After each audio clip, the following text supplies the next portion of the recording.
And hello to everybody out there. This is August the 31st, 2021, and you're watching Amateur Radio Roundtable. It's a show about ham radio, amateur radio, and we welcome you tonight. And we got a lot of things to talk about tonight. You may have seen our chat room is a little different tonight, and I think people are going to like what we've done here. Hey, if you're out there listening on International Shortwave, WBCQ, we'd love to hear from you. Send us an email to tom@w5kub.com and let us know where you are and give us a signal report on how you're hearing WBCQ out there on 7490 kilohertz.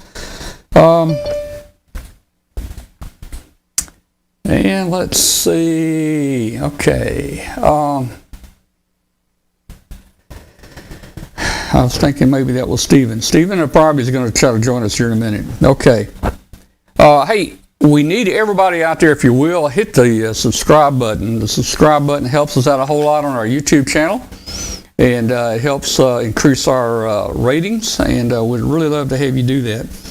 Also, I'd like to know, is there anybody new tonight? Anybody new out there tonight in the chat room that hadn't been here before? Maybe this is their first time to see the show. We'd love to hear from you. Say hello in the chat room there. Okay, let's go out there and let's talk with Katie and Dwayne for a second, and then we'll try to wake Glen up. I think he's asleep, but let's get Katie and Dwayne. Hey, Katie and Dwayne, how you doing? Good evening, sports fans. Hi, Tom. Hi, everybody. Happy last day of August. And it is indeed the last day of August. Yep. Sure. Yeah, it is the last day. Boy, September's coming. Boy, you know. Yeah, it was 87 here today, which was kind of hot. Tomorrow will be 75. We're into the dolphin weather, porpoising up and down. And it'll do that for about another 2.5 or 3 weeks, and then we'll get our first frost. Summer's gone. Well. But still time for antenna project. But winter will be nice. Later. Winter will be nice, so. Yeah. I'm looking forward to get a little cooler, because I've got some antenna work I want to do, and it's tough doing it out there at 105. Yeah, absolutely. Just can't do it there. All right, we're going to talk about your new antenna that you guys built here. We'll talk about that in just a few minutes. In fact, we'll talk about that. We'll make that the first segment of the show. Let's go over to Glen. Hey, Glen, how you doing out there, Glen, down in Mississippi? Come on in here. Hey, I'm doing good. We had just a horrible hit from the hurricane. I mean, I think the winds made 15 miles an hour and maybe got 1/100th of an inch of rain. We got nothing out of it. Oh, really? We didn't get hardly anything either here. But, yeah, I was showing this to Dwayne. This is a 70 centimeter amp, 60 watts with the gas fed preamp. Trade you. Yeah. That was one of my Huntsville finds. You found it Well, at the thing is, Glenn, that the rig I got will run 100 watts without needing an amplifier. So, I wanted it for the preamp. Yeah. We need a preamp, but we'll talk about the antenna project here in a few minutes. But yeah. Okay. Well, we'll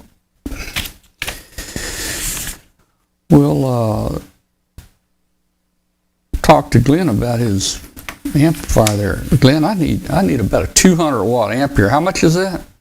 60. 60. I really want to do some moon bounce or some moon EME stuff here, but I wanted it for the receive preamp more than anything else. Yeah. Oh, Steve must be on the wrong. Is Steve in the chat room? Yeah, he's out there. He says the meeting. There's already another meeting in progress. So I'm thinking. Wrong code. Yeah, okay. Steve, I can send him the link on the private chat. Yeah. Okay, Steve, we're going to test our private chat out. So Katie's going to send you the link, Steve, in private chat. Right. I just sent it. Watch your chat screen for a private message and see if you can figure out how to get there and get back, okay?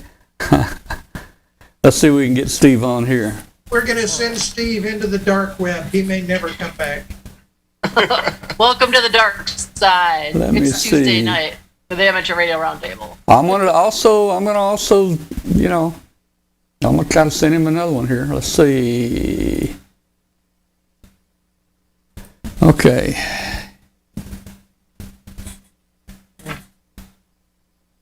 Well, I don't have him in my. He's not coming up in my Gmail. Dadgummit. Okay. All right. Let's just see if he I gets in here. sent it, so Let's see if he Should gets in have here. Okay. I got to get this thing back on the rails. Since I asked Glenn to come in and ask what Glenn's doing, I think it's done gone off the rails again. All right. That's my job, man. That's right. Let's talk. Hey, let's talk real quick about the antenna. And then I want to get into and talk about the chat room here and some things we're doing. So, Katie and Dwayne, tell us what you built, man. You built an antenna. well, we did. This was our club meeting on Saturday. The Devil's Tower Amateur Radio Club was our monthly meeting. So I'll let El Presidente talk about what they did. But this was after we had our business meeting. Then we was kind of all, and I should have planned to get some pictures ready ahead of time, but Well, when we finish the complete project, Yeah. we'll throw some whole pictures of everything in the project. A few weeks ago, one of our club members come to me and said that he wanted to participate in the June or the September VHF contest for ARRL. And I said, I've never done that one before. Let's do it as a club. And he thought that'd be great. And so, we looked at all our options. And out here in Wyoming, we have like one option, and that is 6 meter for VHF. There's not a whole lot of 2 meter activity and not a whole lot of any other. But he's, Terry, W0BV, BV. Victor Bravo. Victor Bravo, Yeah. yeah. He approached me and he said that he thinks that we can do some 2 meter EME stuff. And I said, well, that's great. I'll just bring the ICOM rig out there. It runs 2 meter. And he said, well, he's got 1,000 watt amp. So we got 1,000 watts on 2 meter. We got 1,000 watts on 6 meter. But we don't have 1,000 watts on 440. And so I contacted a friend of mine in California. Well, everybody knows Chip. He's Everybody, been on here. K7JA, Chip Margelli. And I said, Chip, we want to be able to do EME. We have 100 watts. We're in a low noise environment, and we want to do it on 70 centimeter.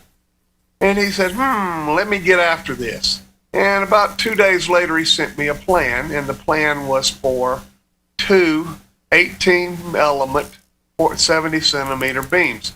They're loop-fed arrays, and we built one of those this past Saturday. Now, they're 21 dB in pair. There'll be 21 dB a gain. 100 in gives us about 32,000 ERP. So we got the power off the moon, or to the moon. We're just hoping that someone on the other end has enough oomph to get us a signal back, because we don't have a preamp for that yet. Probably will have next year, but we don't have it this year. Well, that's Talk about how we put it, how it was built, what you had people doing. Yeah, so Saturday I told everybody after the meeting we're going to do an antenna building party. And I set 3 people about cutting. I gave them a cut sheet, and I said, cut all the elements. Here's the cut sheets. Cut them the right length, and be careful, because, a 1/16 of an inch means a lot, 70 centimeters. And so I got one of the best guys we had to measure. He's pretty good at it. He measured all these antenna elements off, and they cut them all off. In the process, they broke the band on my bandsaw, so they wound up having to hack the last 5 or 6 of them with a hacksaw, which was not fun, but it was fun to watch. And then we had one crew that was putting together the booms, and the booms are square booms. They're 1 inch squares, and they're assembled with a 3-foot section of 1 1/4 inch, so the 1 inch square supposedly slides into the 1 1/4 inch. Didn't quite. We had to take a belt sander and sand the end of the inch down so it'd slip in. And we spent a lot of time with a chunk of wood and a hammer driving those together, but we got them all together. And so we built up the 2 booms, and we got the elements, and we started drilling to put in our connectors. And we use these little Stoff. I wish I'd have brought one with me. They're Stoff clamps, and they're designed to clamp, they clamp a pipe with nylon, or these particular ones are made. You buy them from MFJ or not MFJ, DX Engineering, and they provide us with a way to mount these elements so they're all standing off the boom. And so we got one built. We'll have some pictures next week. We're going to finish them up Friday. But we're going to build a pair of these, and these two in pair will give us 21 dB of gain. And so we're looking forward to 70 centimeter EME during the contest. Russ just says in the chat room, so now it's just a saw. So look, man. Hey, how much power did you have at 100 watts with the gain? How much ERP? It's going to be about 32,000 ERP. 32,000. Okay. Here's what we can do. No, but I don't suggest this. Put 1,000 watts in and see what your ERP would be. Now, it would be exactly that much higher. So it'd be 320,000. 300. Well, I don't want to knock the moon. I don't want to explode the moon. Okay. I don't want to explode our building. Yeah, there's going to be a small dust cloud where the RF beam hits the moon anyway and bounces off. I don't know if you guys. There's actually a book called Seven Eves that talks about the moon being destroyed. I don't know if you guys followed the Big Bang Theory. Did you guys? Did you see the episode where they were shooting a laser at the moon, and the Penny's dumb boyfriend said, "How do you know you won't blow the moon up?" Yeah, that was funny. All right, so don't blow the moon up. Okay, well, sounds good, man. We're not going to blow the moon up. If we were the guy down in Texas with the big 20 meter or the big 2 meter, 500,000 elements pointed at the moon, would have already done it. And let me tell you, have you seen I'm sure you've seen a design where they take like 2 ropes and they stretch them out for 500 feet, and they put 300 elements across there. Have you seen a beam like that? Yes, actually, I had a friend that lived over in Wood, South Dakota, it's now Silent Key. He wanted to work our repeater, and so he took 2 REA poles, the transmission line poles, not the service line poles, and stretched them up in the air, and got a standard piece of Kevlar between the two, and he had 140 elements pointed at our repeater for 2 meter FM. Oh, man. And he worked us quite regularly. Well, I'm going to do my moon my EME with some small antennas, and I think with small antennas and relatively low power, I think you can make some contacts on digital. There's no way I could do it. With the Q65 modes, you should be able to do that with pretty low power. Yeah. There's no way I could do a voice or sideband or anything like that. So at some point we're going to try it. We're going to try and do it with Q65. So yeah. Okay. And then we're using the contest weekend as another Elmering opportunity to get some of our newer hams on the air. And we've got one of our club members is the tech, and he was one of our most excited people after field day or during field day and afterwards. And then he stayed to the bitter end on Saturday building the antennas. However, hi Peekaboo. I did not, but he was there till the end, and he'll be back for the contest. So, we're telling everybody again, it's a great opportunity, regardless of your license class. Of course, when we've got control ops anyway, but people could potentially make some contacts in the Vhf contest as a club, and then try themselves too at another time. So, during breaks or what have you. So this is going to be the first time we've done a Vhf contest, so it should be fun. I'm looking forward to doing something different. All right. Now I don't keep up with some of these contests. The VHF contest is when? September 11th and 12th. Okay.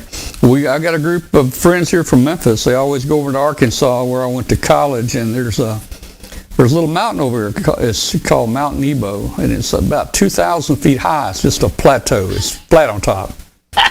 And they go over there. You call that a mountain? Well, I mean, it's a mountain That's for like us. halfway down our mountain. Yeah, it's halfway. We live at 5,800 feet. Well, let's just put it this way. Let's just put it this way. An anthill is a mountain. That's right. Let's That put it is this a good way. point. Yeah.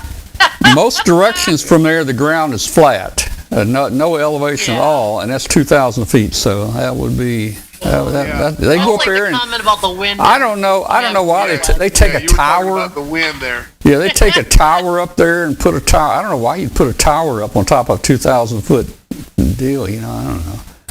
Just Yeah. to clear the Well, local vegetation. I guess. That's right. I guess. Okay. Hey, I think Very Steve. Yeah, Steve's here. Steve has Yay. joined us. Let's see if we can get Steve in here. Hey, Steve, are you there? I am. Come on in here, Steve. Say something. There you go. There he is, man. Hey, how you doing, man? Very good. All right. Really you know what?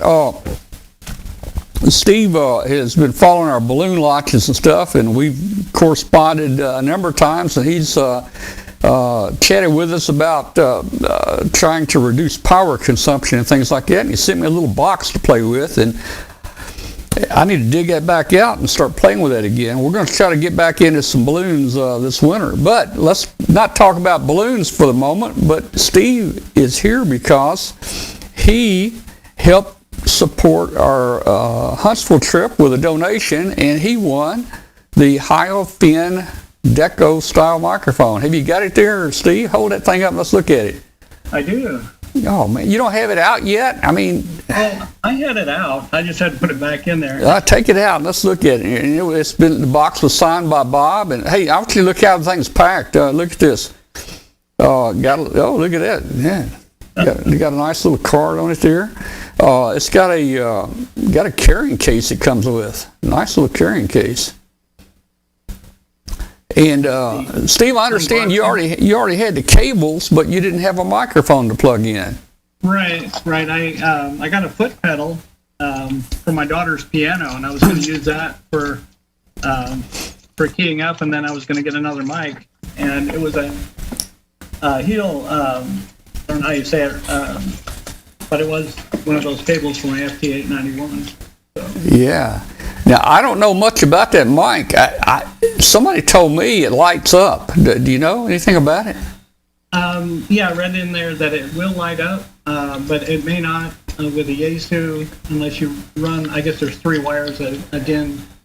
Yeah, one is called what's it called? The power. What's it called, Glen? Dwayne? The power that goes to the microphone.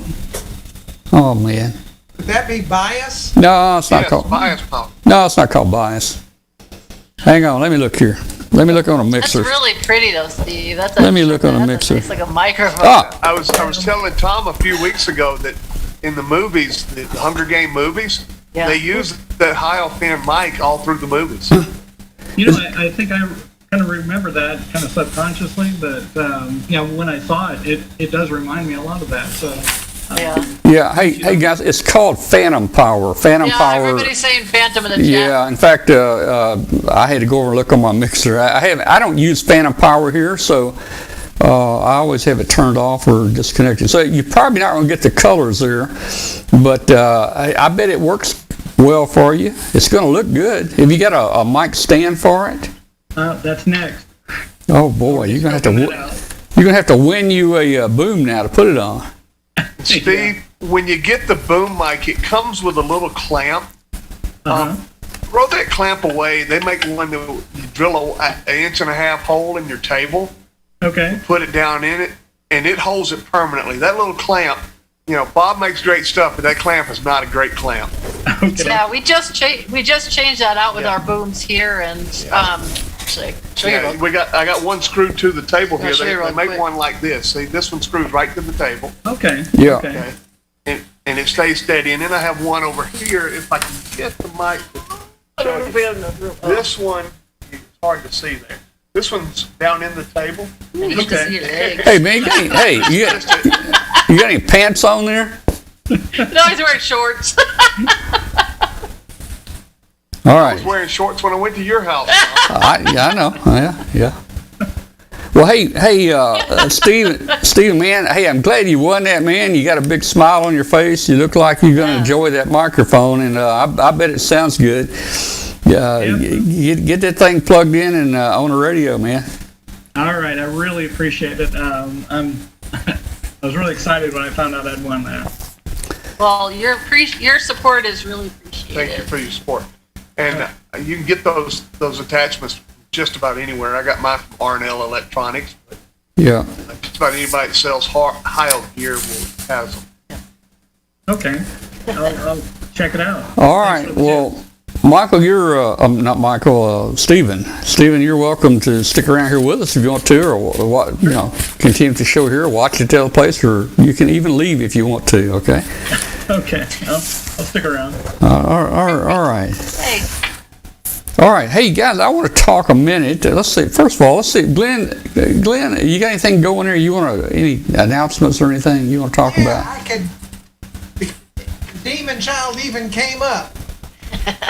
You're not going to see the bottom of this. You're just going to see the top. Well, I can't read it anyway. You can't, but you can see the ARRL logo. Yeah. And the line says, "Dear author, please complete and return this release form at your earliest convenience. Upon receipt, we will be able to proceed with the preparation of your material for publication." So tell us who's going to be in it. Not me. Yeah. Okay. well, that's because they want to sell calendars. Nobody wants to look at you, but they sure want to look at the fluffy kitty. So, well, I see a problem here. I'm not sure you can legally sign for them. You know? You put a paw print on there. Yeah, they got a paw stamp. How do you think they do the wrapping? I'd put the Paul stamp on there really and send it in. See if the ARL accepts it.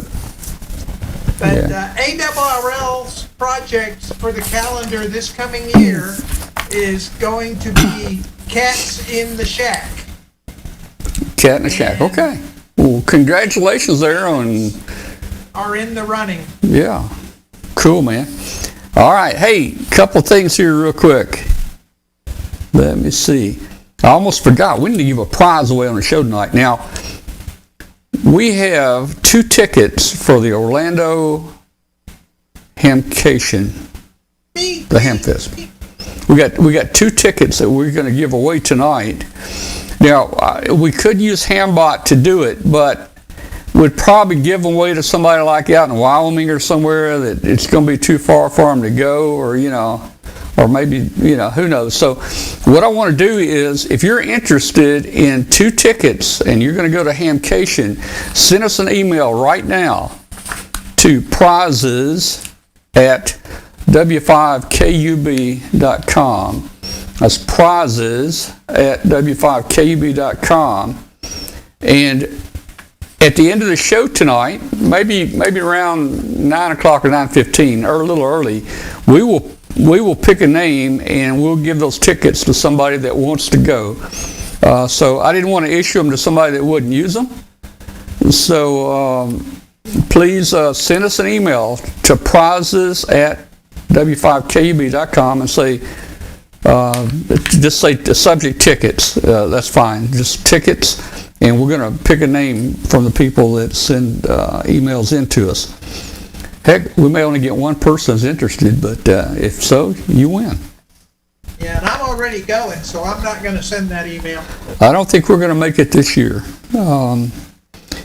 We are going to it's a new big Hamfest. It's in Sevierville, Tennessee. It's called East Tennessee Hamfest. I think 3 clubs have come together to put it on. It's going to be there at the Sevierville Center, whatever. Anybody know what it's called? I need to pull that up. Like a fairground? Yeah, it's at the fairgrounds, I think. So we'll be there in about 3 weeks, and we're going to be the keynote speaker there. And I don't know why they picked us, but we're going to talk a little about ham radio, and we're going to talk a little about our show and how we use our show for ham radio, and then we'll throw a little balloon in there toward the end, and we're going to launch a balloon outside. If the weather's good, we'll launch a balloon there at the fairgrounds. So that's September 25th in Sevierville, and if you're in the area, please go to it if it's close to you. They're expecting a pretty big turnout there. Hey, Tom. Yes. Hey, we had a message from Bill WZ1L, a reminder also that the ARRL New England Convention is coming up September 10th through 12th up in Marlborough, Massachusetts. So anybody up in New England that's interested in a ham fest, check out the ARRL's website for the New England Division Convention, 10th through the 12th. Okay. It used to be, everybody always called it Boxborough. I don't know if it still is, but Yeah. Moved it forward. yeah, it's in Marlborough, but that was, Well, that's a little far I for don't know me to anything go, about it, but yeah, it's a little far it's for us always a too, good but- it's always a good ham fest, I think, up here. I think it was called Boxborough. Yeah. So weather permitting, do you have an indoor alternative launch site? No, we really don't. If the weather's bad, we won't launch. Just like this last weekend, Bill was going to launch at Huntsville, and that was scrubbed because it was raining out there the whole If the time. weather's So bad, they're just going to launch indoors. we could launch Yeah. indoors. That was what he was saying, yeah. We thought about launching indoors at Huntsville, but it probably wouldn't have worked very well. All right, hey, He's cut off. No yeah. way. All right. All right, everybody stand by. We'll be back in just a moment, and I want to talk about some of the changes we're making on the show here. I think you'll like them, so we'll be back in a minute. June kicked off hurricane season, and another rough wildfire season may be on the horizon. When natural disasters strike, cellular towers and power grids can quickly become overloaded and down. Emergency comms need to be instant, reliable, and allow interoperation with other organizations and agencies. Amateur radio provides reliable emergency communications with the added security of system redundancy. HF and analog radios, our IC SAT 100 portable satellite radio, and the IP 501HM LTE radios are an ideal solution for the additional coverage. ICOM's IC SAT 100 is the perfect handheld satellite radio for use outside of cellular or network range. By operating on Iridian's constellation of satellites, quickly and easily connect with other PTT devices, even from remote areas. The IP 501H and the IP 501M radios provide instant wide area coverage over LTE. By using an LTE network, you bypass the need for a pre-existing infrastructure, allowing nationwide coverage without the added cost of building and maintaining your own. Connect to all of these devices and more, even systems operating on different protocols, with the VE PG4 ROIP gateway.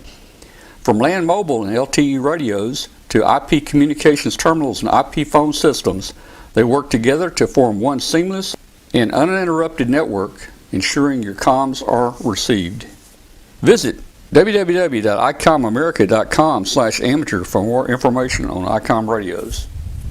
LDG Electronics provides state-of-the-art antenna tuners for every amateur need. From QRP to QRO, fixed stations, portable and remote, an LDG tuner will match your radio to your antenna using our lightning-fast, proprietary tuning algorithms. LDG is a family-owned and operated company dedicated to bringing innovative, quality products to the amateur market. All LDG products carry a full 2-year warranty that is fully transferable. Support is only a phone call or email away. We're always here to help you. Visit us on the web at ldgelectronics.com.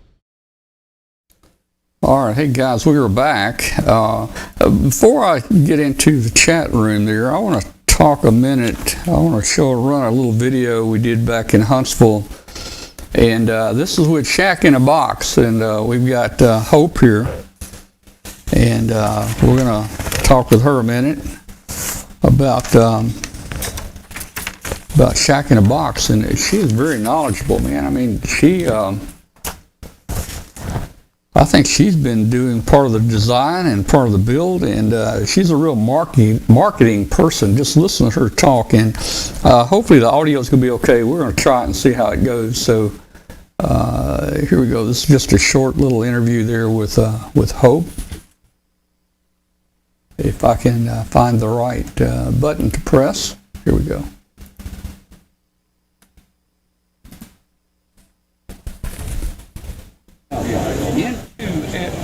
November Delta 2 Lima. Very good. It's perfectly fine. Yeah, okay. It's been a long weekend so far. Now, Hope is Shack in a, she's one of our Shack in the Box people here. And I was asking her what her title was. I thought she'd at least be vice president, but she claims she has no real title yet. But you do work in the building and construction, Yeah. right? I guess I would be one of the designers and builders. We all work on this as a family. We all work on designs and we all make it work. So I'm not sure I have an official title with this, but I'll tell you, just hang in there. Maybe in another year you'll be promoted to, one of the top managers of the team. a promotion would be nice. Yeah. Hey, tell us a little about the products you work with. What's this first thing you got here? Well, this first one we're actually giving away with the Hamfest. So if any of you guys watching are here in town, come back. Come back to the Hamfest because at 2 o'clock, I believe it is, we're giving this away. It's a battery solar generator. It's got a 50 amp hour lithium iron phosphate battery on the inside, so you can get a lot of running time on that operating for field day or whatever you might need it for. And we also build radio go boxes to get you on the air. That's one of our designs that have been used for emergency communications. That could be used in a shelter or an EOC as a local command center to keep in contact with the different areas in the area, or you could just use it to get on the air and talk to your local repeater. But if you wanted to talk HF, we always like to include everything that people might want. So if you are into contesting or anything like that, then we have it with an ICOM IC7300, or we could also do Yaesu radios in there, just so that you can get on HF instead of just this. Or if you wanted to operate both, we also have solutions for that too.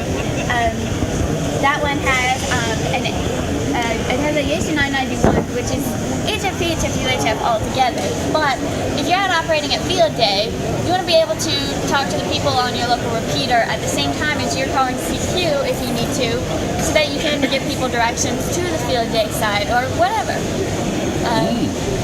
So that's kind of what we have here. All right. Now, the radios come with the boxes, or do you sell the boxes without the radios? No, we sell everything. It's an integrated system built together, so everything is installed and ready to go to get you out in the field operating. Can a person specify if they want a Yaesu or an ICOM radio? Yeah, we could put your radios into a go box. We can build custom designs if you want specific things that we don't already have. So we could definitely do that too. So a person doesn't have to send you the radio. You already know what the size the radio is and all that, right? If I told you I have an ICOM 7300, you know. We use a lot of 7300s, so we would definitely know. There have been some people though. One time we sold a custom go box with airband radios and commercial radios in it for a company that does search and rescue. So we had to have them send it to us so that we could learn their radios and be able to work with that. Some custom go boxes do require quite a bit more work in the end to it, but we always like to make sure that everything is in there properly for what you would need. Okay. Now, what's the difference between the black box and the yellow box? Are they about the same? They are pretty much the same. That is our version 1. It has a 50 amp hour on the inside, but these ones are newer designs, which we are now making and selling. The one we're giving away over there is actually the last one that we have. So we are now making it with 30 amp hours or with a 60 amp hour, which is that bigger yellow one over there. So you can just plug in your solar panel and it goes through the charge controller on top, charges your battery, and you're ready to hook it up to your radio or whatever you might need for your operation. Yeah. Now, do you guys do this artwork at home when you build these in your factory? We actually have a friend who's local to us who we found out that he could laser engrave. Yeah, he laser engraves all our panels, our back panels where we have the ground and the the antenna connections and stuff like that. So he labels it, makes it all nice and neat for us. Well, that's good. It looks really good. I really like this. Thank you. So, you're giving away a big prize here. Yeah, so if you guys are here, come back to the Hamfest at 2 o'clock, I believe it is today. We're giving it away. It's the most expensive prize being given away by the Hamfest. So come here. You might win the radios for the grand prizes, or you might win something to get your radios charged out in the field. Well, you listen to 2 o'clock because I'm going to try to win that. I really am. I'm going to try to win. Well, hey, Hope, thank you very much for showing us your products here. You guys have really come a long ways since you started doing these. They look great. Well, thank you. Thank you for having us and for coming to the Hamfest. I hope you enjoy the last little bit of it. Yeah, thanks. Bye.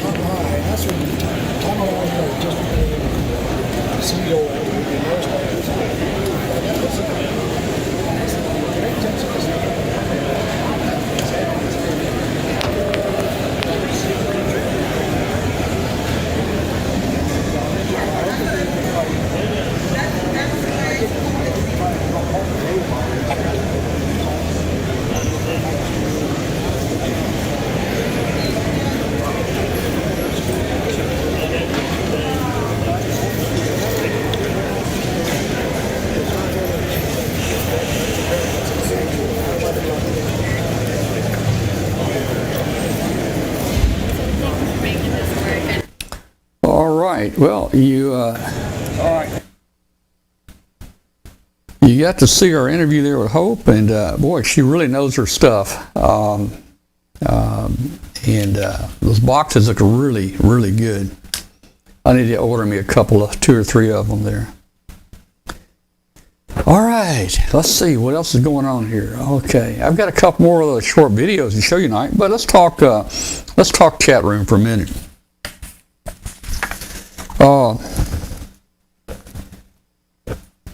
Not sure where to start. There's a whole lot here to digest. You know, we went to our YouTube. We went more to a YouTube format a few months ago because we had people that would come watch the show on YouTube, but they couldn't find the chat room. So it looked like it might have been a good possibility is to just market it as the YouTube channel, and the chat room would come up automatically. But we found out there were a lot of limitations to that. It was very limited, and we worked hard to recreate Hambot to even interface to it, but Google is so tight on what they want to give out information and restrict you that it was impossible to get Hambot to do the kind of things we wanted to. And many of those functions that we wanted to do ourselves, and we couldn't do it. So the YouTube chat we determined was very limited. We had a lot of people, you couldn't change your name. It took your Google account name, so you couldn't put your call letters in there or anything like that. It was real tough. We couldn't tell if you were a ham or a non-ham, which it didn't make a whole lot of difference, except when we're giving out prizes. It makes a little difference. I'll tell you why a little later. But also you had to have a Google account. Now, you would think that most people have a Google account, and most do, but there were some people that were just holding out, and they said, I'm not going to create a Google account. I guess they were afraid that Google would be following them around and, stealing their data. Also, the YouTube chat was, you may not know this, but they limited the number of characters you could send in, say, a 30-second or a 1-minute interval. They limited the number of characters you could send. They also limited the number of times you could send. I think you could only hit the enter key and send something like 11 times in 1 minute. Anything over that, it wouldn't let you send it. Another thing about the YouTube chat room that I didn't like was it was only on. We only had the chat room when the video was live, and I didn't like that. Also, the participants list. If you noticed, we had a workaround with Hambot when we give away prizes. The participants list in the chat room, it shows who's in the chat room, would only show us the people that typed in the last 3 or 4 minutes. Usually you saw about 8 or 9 people in the list, and that was it, where we might have had, 240. And that's why we asked everyone to hit a key, an enter key or something like that to get your name on the participant list so we could pick from it. So the participant list was restricted. Hambot couldn't function, and we didn't have private messages. You couldn't send even a private message between each other. So that's a lot of issues. Now, so there was a couple reasons we went to the U2. One is the branding, to try to make it look better. I like the way the video came up, and I like the way they had the chat room on the side. To me, it looked pretty clean. Also, people may not realize this, but Freenode, one of the largest IRC network in the country, was going through some major issues. It was taken over by a person, his name is Andrew Lee, and all the developers for Freenode quit and left. All the support people left, and the old Freenode went from about 100,000 users down to 800 users almost overnight. The new owner actually cleaned out and wiped out everybody's chat room and made everybody start over. Now, if you go to his chat room, he claims he's from the Joseon Empire, and it's a real, I don't know if the guy is on some kind of drugs or what, man, but the reading was scary. And a lot of people have left. Most everybody has left the Freenode. So we've come up with, we have built in a new chat with Libera Chat.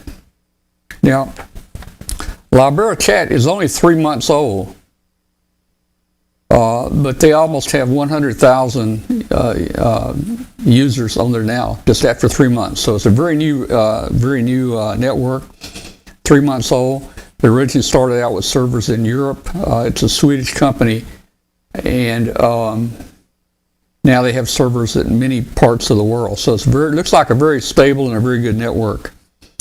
Hambot was designed to operate on an IRC network, meaning that we could put him on any IRC network and he would function the same. So Hambot is 100% functional. And one of the things that Hambot allowed you to do when we gave away prizes, in the Hambot database, we can put this prize is for international or domestic only, this prize is for international, so forth. So Hambot actually would look your call letters up. When you got in the chat room, Hambot knew if you were domestic or if you were international. And when Hambot picked a name for the prize, he knew to pick a name for a domestic name or whatever. So that's just one of the many things that he did there. Another thing with the new chat room, you can use any name you like. And if you look at people that have logged in tonight, you can see they're putting their name in there and an underscore and their call letters. So it's real simple. If you want to change your name, if you're not familiar with IRC, if you want to change your name, all you have to do is type a /NIC, N-I-C, space, and then any name you want, Billy Joe Bill Bob, if that's what you want, and hit enter, and that's who you'll be. Now, you can register your name. You can register your name and call letters, whatever, if you want to keep someone else from using your name. And that will guarantee it. But if you do that, you're going to have to remember your password and use that all the time. Now at the top there at the chat room, I've got a little note that says register name. If you click on that, there's instructions on how to register your name. So That's one of the reasons we went over to the new chat room. Now, right now, I have the embedded client in the web page, and I tried to make the page look like the YouTube page. We've got 60% of the page on the left is a video, and we've got 40% on the right is the chat room. And I've got an embedded chat, which is very simple for people that don't know how to work IRC or anything. Now, if you're an old IRC person and you want to use an IRC program like HexChat or MIRC, you can set it up and you can run your own client as the chat room. You don't have to use the internal web chat that I've got in there. Now, we're working on the pop-outs. Pop-outs are becoming a security issue somewhat, and they're not allowing us to pop out things like we used to with the HTML code. Right now I have a button where you can pop out the video. If you want to pop out the video, you can. But you need to move it over to a separate monitor, because if you type in a chat room, then your pop-out will go away. And we'll be probably doing the same thing with the chat room where you can move it. So a lot of people like to run the chat on one screen and run the video on the other screen. We'll give you a lot more information on that as time goes. I hope everybody likes the new chat room. It seems everybody's kind of playing around with changing their names in here. Yeah. So watching everybody kind of resetting their calls or calls with names or. And Bill WZ1L asked about the music. Oh, he said, what about the music?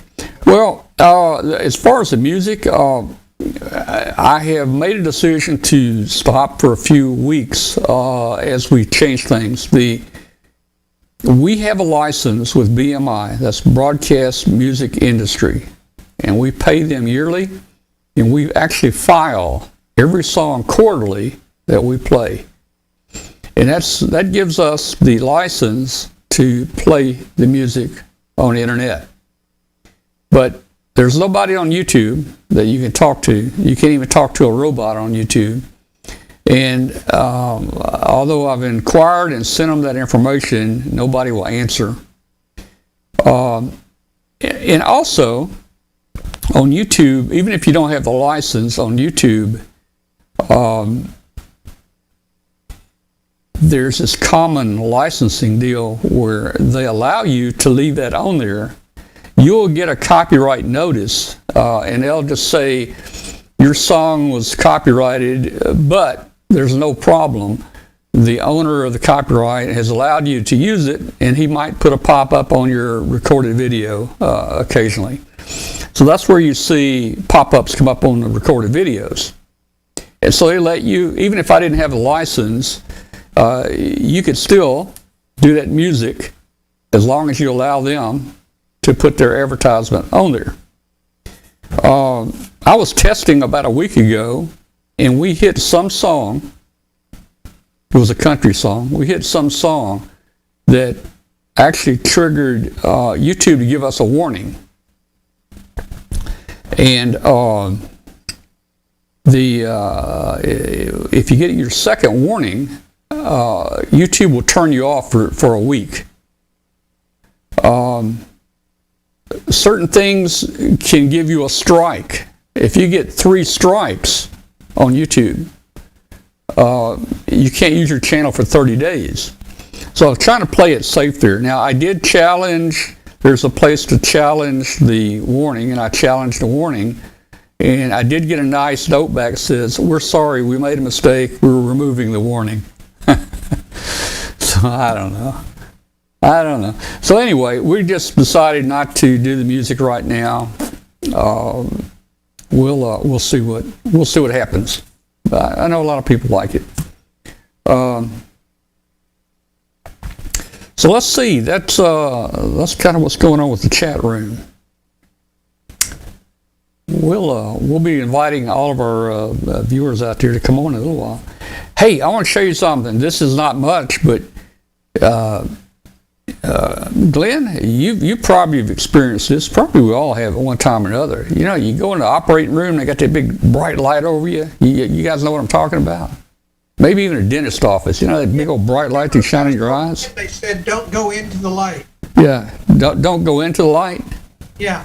Well, even though I got pretty good light in my shack here, I think my eyes are getting dimmer, and I needed more light over on my workbench. So I've got a little video here. I'm gonna show you a little light I set up on my workbench, and I thought you were going to start talking about alien abductions. Right? well, that's the next segment. But let me see. LED. Okay, here it is. I don't know if this is going to cause any interference or not, but we're going to figure this out. It is an LED light. Okay, I'm going to put this on. This light is bright. Let me tell you. You know, it used to LEDs weren't bright. This sucker, you can see it on Mars if it's turned on. I mean, it's bright. I don't think the camera is showing it very well, but here's something that I built just very quickly. I need to fine tune it a little bit, but here it is. Hey guys, you know, lighting is very important. See, I got to get the right, especially when you're working on this really miniature page. You know, you're trying to build them, but as you get older, you need more light. Now, when I built my shack here about 8 years ago, I put some high output lights. I put 2 of them over my workbench, and it always worked really well. Over against the ham desk here, I only put a single light. So I found that I need more light a lot of times. Now, I don't know if this is going to cause any interference. We'll have to look at that later, but I've added a light to my workbench. You know, you look at this, kind of like in an operating room or a dentist office. You know how they have that bright light above your face? Look at this. There we go. LED light. I got a little arm right there. And what I can do, I can actually swing it. I can actually swing it like this over the workbench. So I'm going to bring it back, and I'm going to aim it down.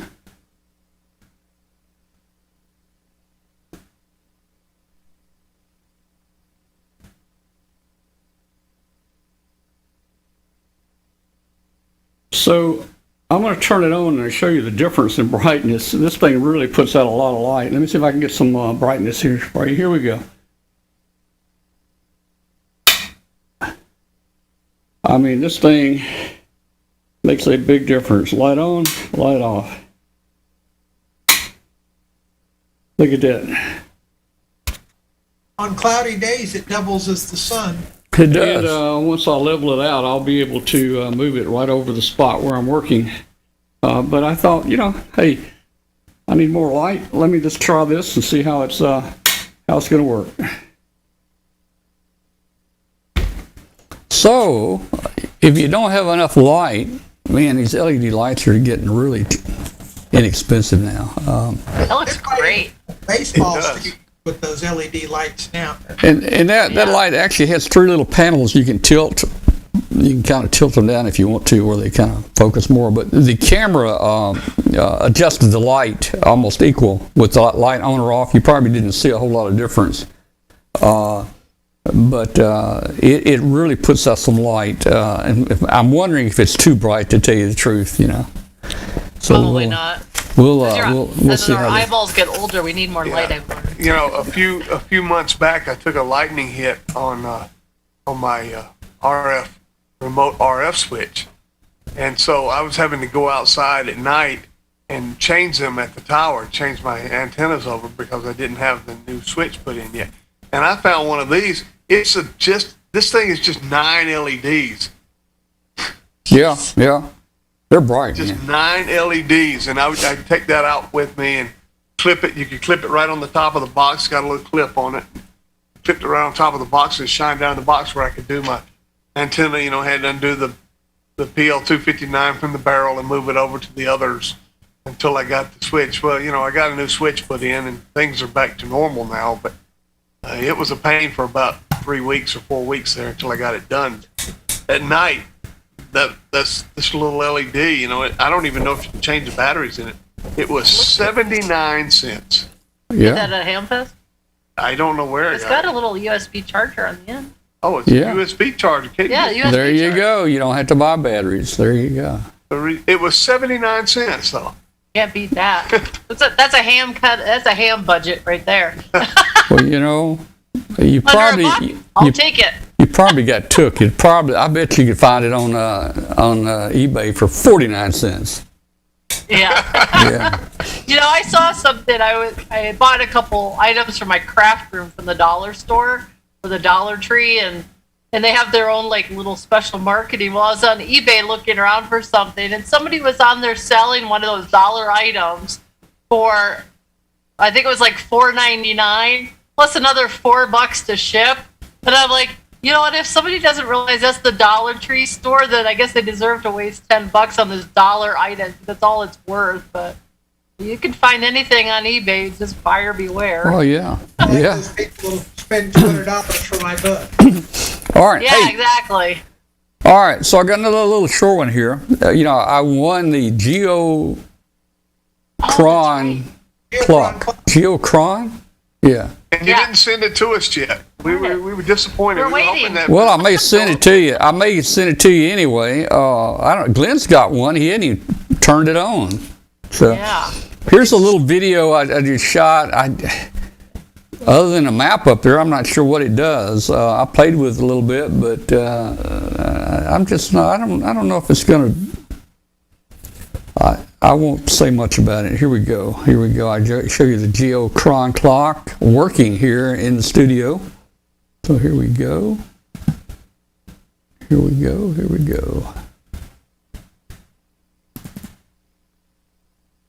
All right, I wanted to give you guys a little update on my Geochron Clock. It's kind of messy here in the shack, but this is it. This is what it looks like. You got a USB port, a HDMI port. It's got a little antenna on it, and that's it. And let's take a look at the clock itself.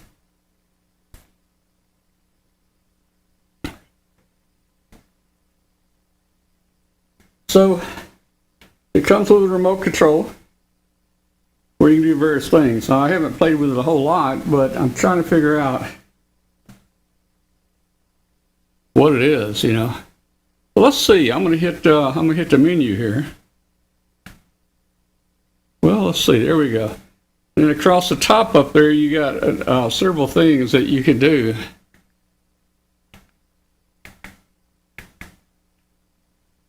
You can set the time.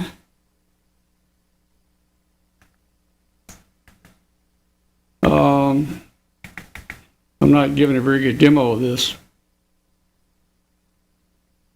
Let's see if I can get out of it. So it's a nice clock.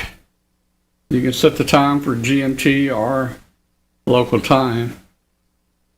There's a function here where I can bring up all the aircraft that are in the air, and it puts little airplanes all over the map here. Not sure what good that is. It does show the gray line. That's kind of neat. But I haven't found that it does much. This is all it does. And you can actually pull a Geochron Clock up on your computer screen, and you've got the same thing. Now, this thing sells at DX Engineering for about $450. I'm not sure there's $450 of value, other than it looks pretty. So anyway, as I learn more about it, I will try to, if I can find any new features, I'll try to let you know what they are. All right, so when I was trying to demo it there, I wasn't able to do a very good job. one of the options, you can put the aircraft on there. You see a million airplanes on the screen. It looks like a bunch of mosquitoes, just everywhere. And then I think it does do satellites. Someone asked about satellite. I don't know if you can do individual satellites or if it just pops a whole bunch of them up there at one time. I think I did see the satellites on there. Yeah, I was gonna say it should do tracking. What was that, Glenn? It should do the satellite tracking. I'm pretty sure I remember that. Yeah, I think it will. So, it might have some good purposes there. I probably won't keep it turned on here all the time. I don't know, if you want your shack to look good, maybe I need to put a HDMI monitor above my radios over there and maybe run it over there or something where Yeah, I'm gonna say I got to clear off some wall space here. Yeah. I noticed that the time was also displayed in PM, AM. Can you change that to 24-hour time? Yeah, you can. Because no sane person does PM, AM. Yeah, you can change that to Well, that well, explains- it says, I guess when I said it, I left it on AM, PM, but it does say GMT. That's kind of interesting the way it says the time there. Yeah, but 4:05 GMT PM is, to me, that's not the same as saying 16:05. That's exactly right. So again, you can tell that I'm not actually using it for anything right now. So I'll have to look into that and I'll change it. And when you find out if it runs satellites, does it automatically update the TLEs, the two-line elements, or You have to go in and do that? I don't know if it would automatically do it or not, Dwayne. I bet it's got an internet connection. It can go do all It does that. have an internet connection. Okay. I use the Orbitron for my satellite tracking here. I took it one step further and I go in and manually edited my TLEs, Yep. two-line elements, so that they have the memories for each one of the satellites each have a different frequency set, and I've got Yep. the memories in the radio. Well, now it just pops up and it says RS44 00. It says A07 01 and right down the line. And so I can look at it right away and tell what memory to use. I don't have to try and figure it all out. Yeah, well, there's a number of satellite operators here in town. In fact, Rick Tillman is one, and he's worked all grids in the U.S. on satellite. Wow. I think he was like maybe the second person there. There's probably less than a handful that have ever worked all grids. They're very serious about it, but I used to years ago. He and others, we used to use Orbitron, but he has said that there's a new one out that everybody's using now. Is PC. It's called PC Sat 32 or Sat 32 PC. That PC32. Yeah. Yeah, it looks like it does about the same thing Orbitron does, and but it's newer and probably does a lot of newer things. So you might look into Probably that. does, but I have older equipment. I can't interface it to it, so I had to go back to Orbitron. Yeah, Because it interfaces to our older equipment. yeah. Yeah. Now, Bill Brown says the Geochron site says that it uses data from Celestrack, which is free. Which is what? Yeah. It does have external data. Yeah. Well, all right. Well, I see Bill's in the chat room there. He told me he might not be able to make it into the room tonight. And as we mentioned, Bill didn't get to lunch. It was too rainy, but I didn't notice it was raining the whole time I was there. How about you, Glenn? Anytime I walked across that walkway, I saw it was raining, but Yeah. that was the only time I noticed. Yeah. Well, anyway, I'm going to be flying one of Bill's trackers, one of his sky trackers. We're going to fly that at the East Tennessee Ham Fest here in about 3 weeks. And we're going to show it off and let everybody see it. And, if anybody wants to get started in Pico ballooning, I would suggest getting one of Bill's trackers because it's all together, it's ready to go, and it works perfectly. So we're going to do that. We hope the weather's good over there so we can get one launched. We're just going to launch a simple Pico balloon, one of the 36-inch silver balloons, and you know, it's possible it can make it around the world. Our very first balloon we launched was the 36-inch silver balloon, and it made it all the way to Japan and went down in a storm. So they can do it there. Okay, let's see. The months with R in it, so you got a better chance. Of the Months with an R. Bill says months with an R. So we're waiting. You know, September 25th, we'll launch it over there. It's going to be the Pico, the small Pico balloon. I don't expect it to be up more than a few weeks at the most. And once it goes down, and we're gonna gear up here, and we're gonna try to go long mission again. We're gonna go higher altitude, and we will go try to go for months. Now, particularly if we fly in the winter months. In the winter months, we don't have the storms that we're running into, and it usually does a lot better. Okay, so Katie, did I hear you guys talking about getting off here a minute ago and going to eat or something? Yeah, no, I think I'm gonna go to bed actually. Are you? Hey, sorry, we're kind of slammed at work and short staffed, so we've been doing like 3 people's jobs, and everybody, you know, just COVID's rampant and I working in understand. public health. It's a little bit crazy these days. So. And I'm just lazy, so He's I'm just going to go lazy. later. I understand. Well, look, hey, let me suggest get you a bottle of Geritol and just double up on it. You know, if it says one dose a day, do about 3 a day. I guarantee you in about 3 days you'll be doing really well. Sounds good. Yeah, it is 40% alcohol, so be careful on that. Oh, that probably doesn't work for. All right. I just had mine. Yeah, so, you have his. Yeah. So Mine- I'm gonna say All right. to everybody, and we'll see you next week. All right. Well, good night. We'll see you next week, dear. Yeah, thanks, Tom. Bye. See ya. Bye-bye. Bye. All right. We will be opening the Zoom up here for everybody here in just a moment. Let me do this. Let me check and see how many people actually sent in. I should have mentioned again, hey, right now, do it very quickly. If you want to win 2 tickets for Hamcation in Orlando, send an email right this moment to prizes@w5kub.com. Prizes@w5kub.com, and just put subject tickets. And because I'm going to go check real quick, and we're gonna have a name in the next 5 minutes on who's going to win that. So, Glenn, you're going to have to cover us while we're gone for a minute or two here. So, Glenn, what are you going to talk about, Glenn? Well, we can talk about what you can do with your ticket to Orlando. Okay, go right ahead, and I'm going to go check, and we're going to see if we got anybody that wants those tickets.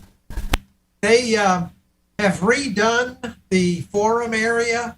From what I'm understanding, the buildings that they had last year have been torn down. And I guess they're going to have 4 of those large tents for their forums. I will be doing an Arduino forum there. Joe, K0NEB, will be there doing his kit forum.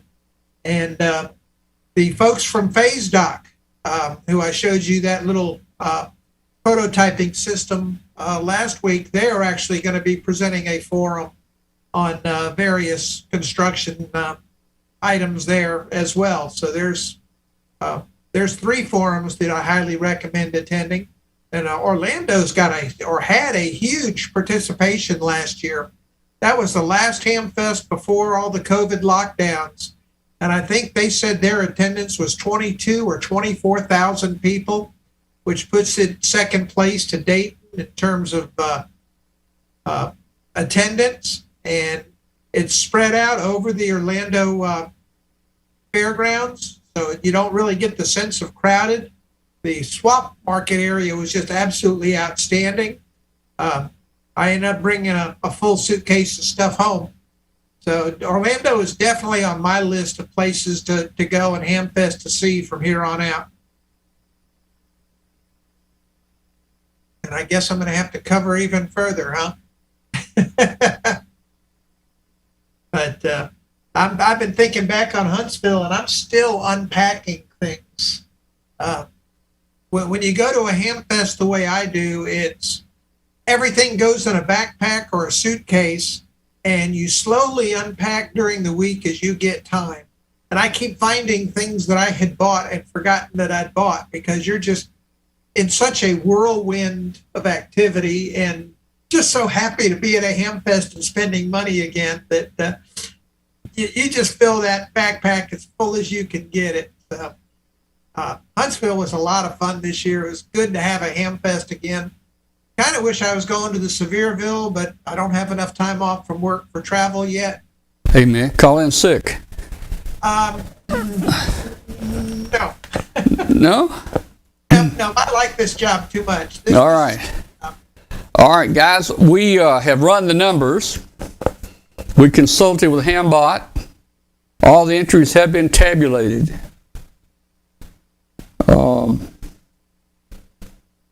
We have a pet duck, and the pet duck pecks on, or maybe it's a chicken. I don't know what it is. Maybe it's a chicken. We have a pet chicken, and it pecks the name, and that's how it's, just to show you that this thing is legal. The chicken pecked on the name. Looks like it's going to go to KA9SZX Mark Garrett. Mark Garrett is the winner of the Orlando tickets, and I hope Mark's going. That would be great, a great ham fest to go to. So congratulations, Mark. Yeah, he's in the chat room there. Let's let the delay catch up to him. There he is. Yeah, there he is. Yeah, there he is right there. Okay, well, Mark, you're the winner. And just to show you, look at that, look at that. Well, it's not blank. Here we go. There you go. That was passed to me by the accounting company of Finnegan, Brennigan, and Inscovich. It went through them. To me, it was verified, and we're so happy, Mark, to get you those tickets. We'll notify the Hamcation guys probably by tomorrow, and you'll have your tickets. Yeah, and a question in the chat room of how many PL259s can you buy at a ham fest? How many can you carry and get your friends to carry? Yeah. That'll be your answer. Yeah. Hey, here's the book on the Geochron Clock. That's the whole book right there. Let me get to. Yeah, but it's like everything else these days. You figure it out from the menus. Yeah. That's the whole thing right there. I mean, you can actually put weather on there. You can put and it's you can make it transparent, so you can put weather. I can't. Their book is the book is blurry. You can't read it actually. One of them is weather, wind, precipitation. You know, I could put all that on a map. So I don't know, you know, after I get to use it a little bit, I might see a few things there that it might be interested in too. I probably need to move it off the wall, move it over there with the. Yeah, I've been looking for places. The one reason I haven't gotten mine going is I don't have any wall space in the shack, and I'm thinking it's time to redo the walls here in the shack a little bit. Give me some space. All right. I'm gonna put the Zoom link out here. Let's see if I can do that right now. I'm not sure that's the right link. It might be. We'll see. Did it even go? I don't know if it went or not. Let's see.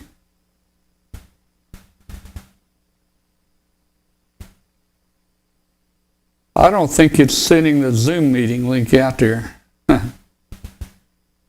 It may be that our chat room is blocking the Zoom link. Let me see.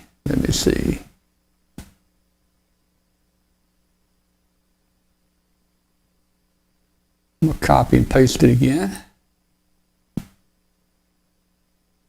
It may not let you do a link.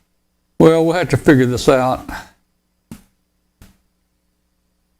There it There it is. is. There it is. Okay. Hey, guys, there's a link if you want to join us on Zoom. Click on that link right there and come on in and show and join us. The last 45 minutes here, it was just an open discussion about anything you want to talk about. Okay. Well, here's Michael. We got Michael in there. Let's see if we can get a few more in here. Yep, there's Michael. And Teresa's in there. Hello, Teresa. Let's see. Come on, guys. Don't be shy. Come on in here. Click on that link, and you can join the show. Steve joining. Yep. Come on in here.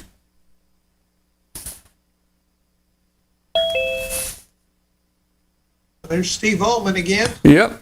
And Carlos is in there. Or Charlie. He goes by Charlie. He's down in Uruguay. Hello, Charlie.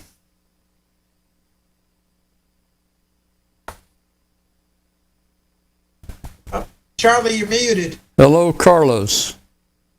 Hey, Tom, how are you doing? That was Michael. Hey, Michael. Hey, Carlos. Hello, Carlos. Charlie, hello.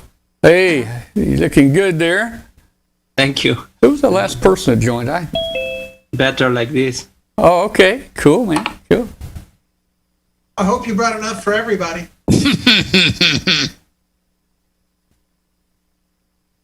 All right. Let's see. Let's see who we got in here.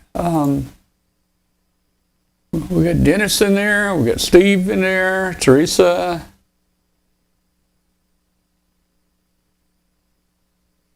We had about 10 or 12 people that actually sent us an email for the tickets. Yeah, I was one of them. That'd be a good turnout. Are you going down? Are you going, Michael? My dad's gonna try and go. My dad and my mother usually try to make a trip out there, and Okay. they go every year. They always get me a shirt from there. Okay. I try to see if they can get me one that says "I survived Hamvention." That Yeah. was one I tried to get every year. All right. Hey, Well- Tom, can I make an observation or a comment? Sure. I would appreciate it if the Zoom chats would open at about 8:30, because 9 o'clock is a little early for people with disabilities to be up, especially with me on meds. And I was hoping maybe you can help the special needs viewers out. Well, we will see what we can do. That actually, we've got a very strict time period that we're in. And if we have an hour show, it's going to be tough to break it up at 8:30, you know. But we'll see what we can do. We may be able to make some adjustments somewhere. But your concern is well taken. Hey, how do you guys like the chat room? The new chat room? Is it okay? Are you happy with it? Do you have I'm any? trying to figure out how to I'm trying to figure out how to register with the thing so I Okay. can keep my name in there. Okay. If you look right above the chat room there, you see where it says register name. Yeah. If you click on that, it gives you step-by-step instructions on how to register your name. I'll have to try that. Yeah. Just Yeah, I put Charlie and it said it was registered, but it worked anyways. well, That's yeah. Well, Somebody what it has got usually it. will do- Oh, go ahead, Tom. Yeah, somebody probably has registered that name, Charlie. So you can append it with a number. You can put like Charlie 1, or you put your call letters on there or anything. You're probably going to have to put something different in there. Yeah, but I didn't register. Is it necessary to register? No, you don't have to register. You don't have to. But if somebody else uses your name, Charlie, then you can't use it, actually. At the same time. Yeah, I guess, yeah. My name, I have pity on him. Yeah. Well, and a lot of times what will actually happen is if, so like I just registered my first name, Teresa, and somebody else came in and put in Teresa. Well, they could join as Teresa for about a minute and a half. And then it will automatically switch their name to guest. Guest Yeah. 6824387244, something like that. And then you have to go in and change it to something that isn't already Okay. taken. All right. Hey, people are saying the instructions are difficult, so I'm going to give you Yes. a quick lesson. There's no trouble following the directions. Yeah, some people in the chat room are having problems. If you look at the instructions, let me just go over about 3 things of what you have to do. Number one, you are able to use a modern radio. yeah. And one of the things you can do, register. log in with the name you want to use. Once you've logged in with the name you want to use, then that's great. And then if you'll look in the instructions, there's another command that you have to give, and it's called /msg nixserv something. Okay, and I think they want your name, and they want the name that you want to use and your password. Oh no, they want your email and they want your password. You send that, and then you will receive an email.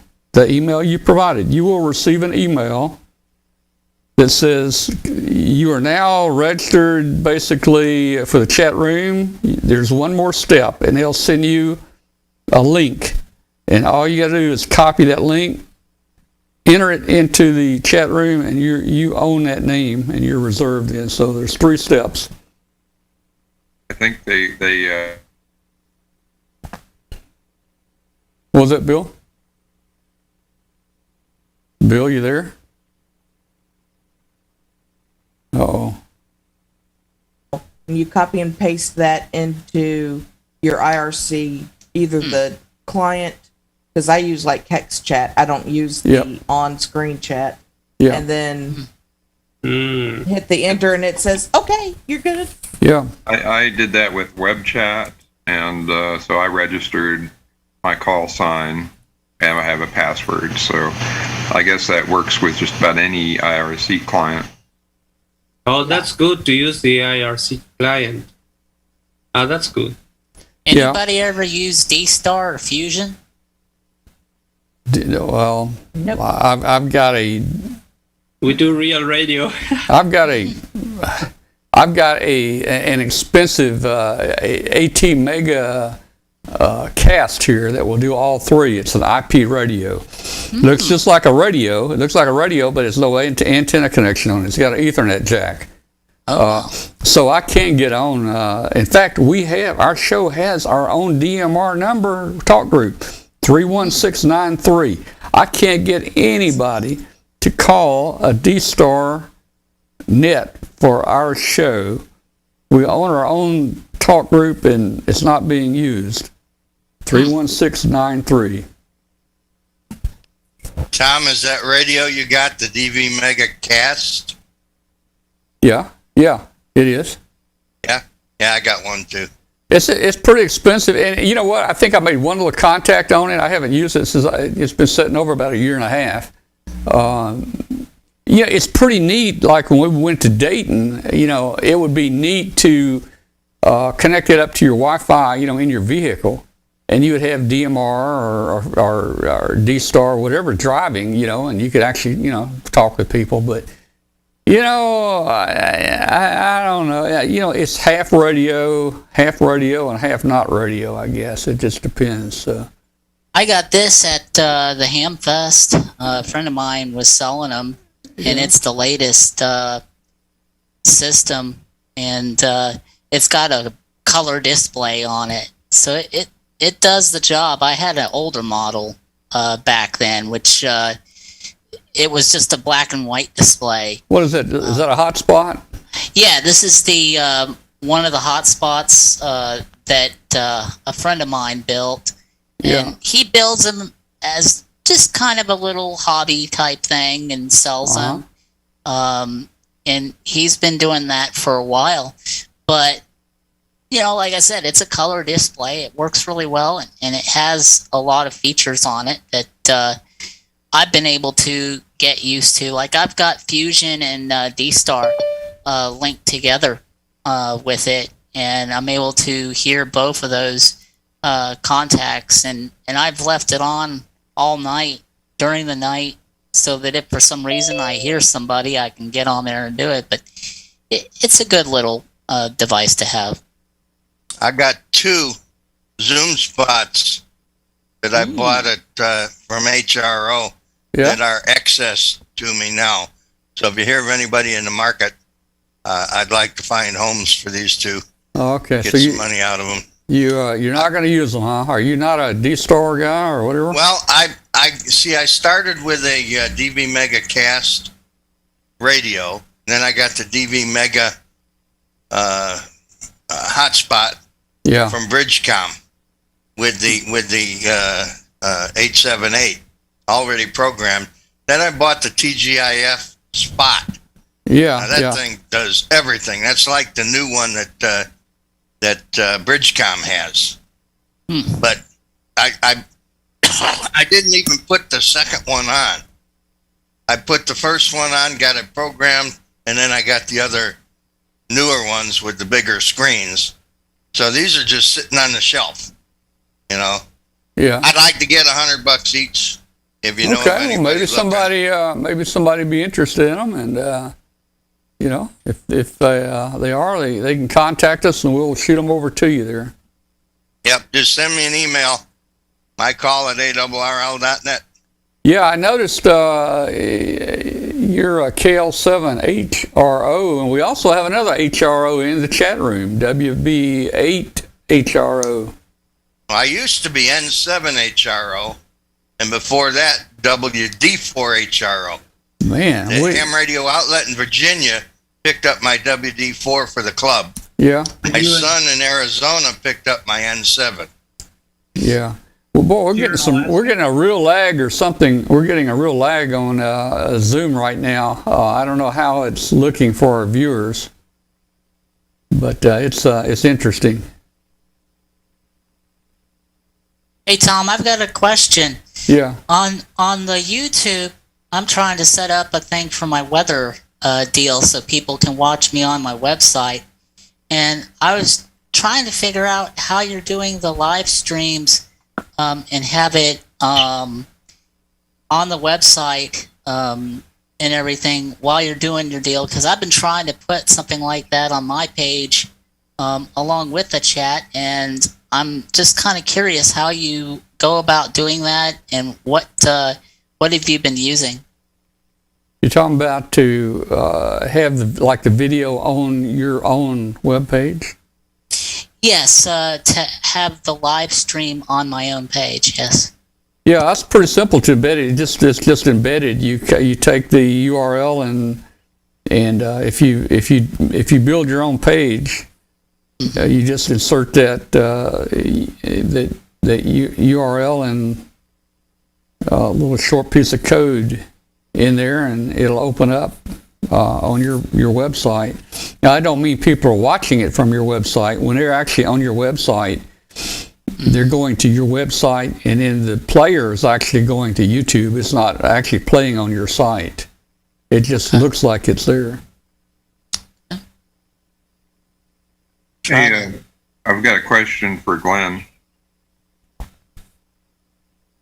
Glen? Fire away. Can you email me the contact for the forums at Hamcation? Sure, do it right now. Are you going down, Bill? I'm thinking about it.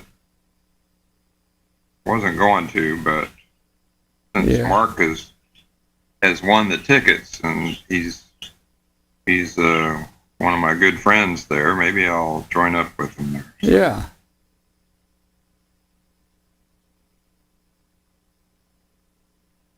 But I'll ask them, see if they've got.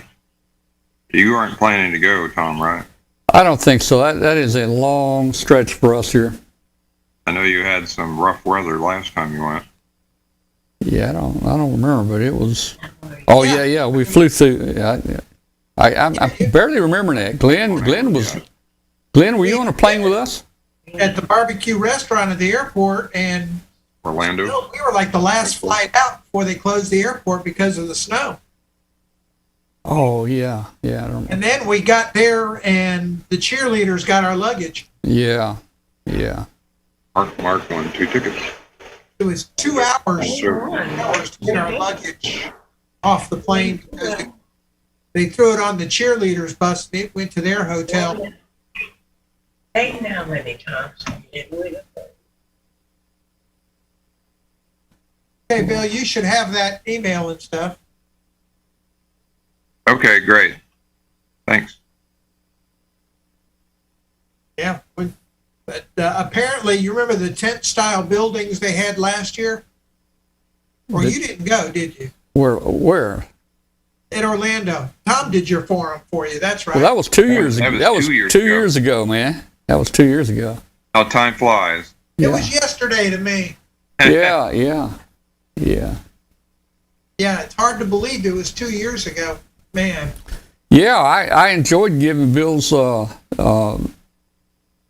presentation there. I started it all. I went in there and I started it all. Everybody was sitting in there and said hello. And I said, I'm Tom. And I said, this forum is on underwater basket weaving. If you're not here for that, you're at the wrong place. And a bunch of them started to get up and leave, but they sat back down.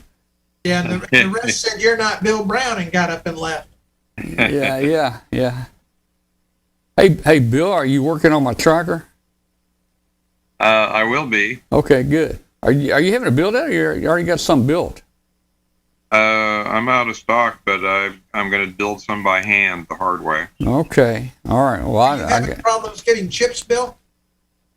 Serious problems getting chips. All the stuff on DigiKey and Mauser are saying 6-month lead times on microprocessors, and even Schottky diodes that I use, they don't even give you a lead time. And the temperature control crystal oscillators, they don't give you a lead time either. Man. They just said contact us, and they're all out of stock. I've never seen so many chips out of stock in my life. Yeah. It's a total failure of the supply chain. Oh, yeah. I mean, have you been to Walmart recently? That's a total failure of the supply chain. Yeah. So microcontrollers, the Atmel 328P, you can't get them. Wow. I mean, Mauser is out of stock, DigiKey's out of stock, and they're showing 3-month lead times on them. Just the 328 average processor, and one of the chips that I use for the synthesizer, I can get them, but they're $17 a piece. And the last batch were $7 a piece. Well, I tell you, Bill, I have forked out the money here for the 22 kilowatt home generator, and it looks like it's going to be 3 or 4 or 5 months before it can be delivered. And it's everything everywhere across the board. You just can't buy it. Yeah, everything. I've never seen that many chips. Literally half the chips on my board are unavailable right now. Fortunately, I have a big stock pile of them, except for 1 or 2 of the chips, and I'm got to find an alternative. Well, I got to pay through the nose for them is what I have to do. There are sources where you can get them, but you'll pay double the triple of the price. Yeah, the Unos are $6 and $8 a piece now instead of $3. Mm-hmm. Well, you can always buy a little board that's got one on it, and well, now I was going to do that for one of the chips from I was just going to say that just get an Arduino and solder the processor. But they're out of stock too. I checked Adafruit for one of the chips I use, and they were out of stock. What chip is it? Oh, and it was the SI 5351. Oh, and that's going to be a surface mount version, though, isn't it? Yeah. Oh, well. Hey, guys, I'll see you later. All right, Michael, we'll see you. Have a good night, man. I've got at least 3 of them here, but they're through-hole mount. Well, I got a whole bunch. I just looked at it out of curiosity to see if any of the Adafruit boards had the chips I needed, and they're all out of stock. But the I couldn't believe the Schottky diodes of all things. I can't get those either. Now capacitors and resistors. There was a run on capacitors about 6 months to 9 months ago where you couldn't get capacitors, or you could get them, but they were 10 times the normal price. But they seem to have ironed that out. But now it's the microcontrollers and the chips that are the integrated circuits that are hard to get. It's a mess. Yeah, I was just going to say, they just don't have the chip fabs back online yet. Well, they ramped down production for COVID, and then they've never ramped it back up. Yeah. Well, I don't know what's going on with Zoom tonight, but boy, there's a big delay here. Yeah, but we don't have delay with you. It's like delay with the video on YouTube or something. Yeah. But you also have to realize that if any of your traffic's going through New Orleans and AT&T and stuff by that way, they're pretty well shut down right now. Oh, good point. I remember when they had that bomber in Nashville outside the AT&T hub, and it knocked out cell phone service here in Huntsville and all around the surrounding area, because that was one of the major hubs, and there was no backup. There was no alternate route. I'm delayed tonight, and I'm in Alaska. How do you explain that? We don't have any storms up here. It's not snowing. Yet. Well, you're just that far away. That's retired by the time they get across the Canadian border. They got the border closed because of COVID, so they can keep their weather. Yeah. Yeah, Canadian border is just across the lake from me.